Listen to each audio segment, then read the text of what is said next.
Tomorrow night, a Greer couple is holding a fundraiser to help two of their children. Both children have a genetic disorder that, among other things, causes a flood of seizures. And the answer to the problem may lie in a gene editing procedure at the Medical University of South Carolina. But as our Carol Clark found, that procedure cost a lot, and time is not on their side. Right from the beginning, Drake O'Sullivan didn't react the way a newborn should. Lethargy, so very kind of failure to thrive, not having a lot of energy. After reams of tests came an answer. And then that's when we started seeing that glycine was elevated 3 times the traditional normals in the body. It indicated a genetic disorder called non-ketotic hyperglycemia, or NKH. The body can't process the amino acid glycine, so then glycine floods the brain, causing seizures, low muscle tone, and lethargy. It was a total shock to the family, where 3 older children don't have the problem, but the youngest, born after Drake, does. Drake is a lot more laid back as well. His startle reflex, all those types of things are very tamped down, where Vivian's is, they have the same disease, but hers is the opposite end of the spectrum, where they're very heightened.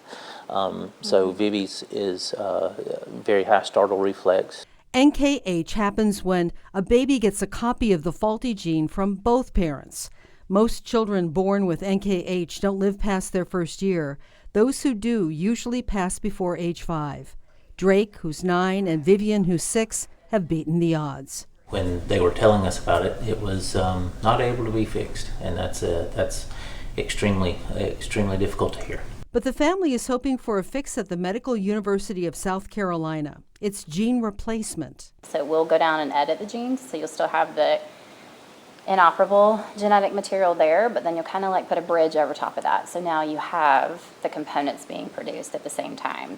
But we only need about 10% of that enzymatic function to come back on to be curative. The technique has worked for other genetic conditions, but this would be a first for NKH. So we've got all the preclinical data that's showing high effectiveness. The cost for Drake and Vivian is $3 million. The family is trying to raise the funds through the Drake Radin Foundation and through fundraisers in the community.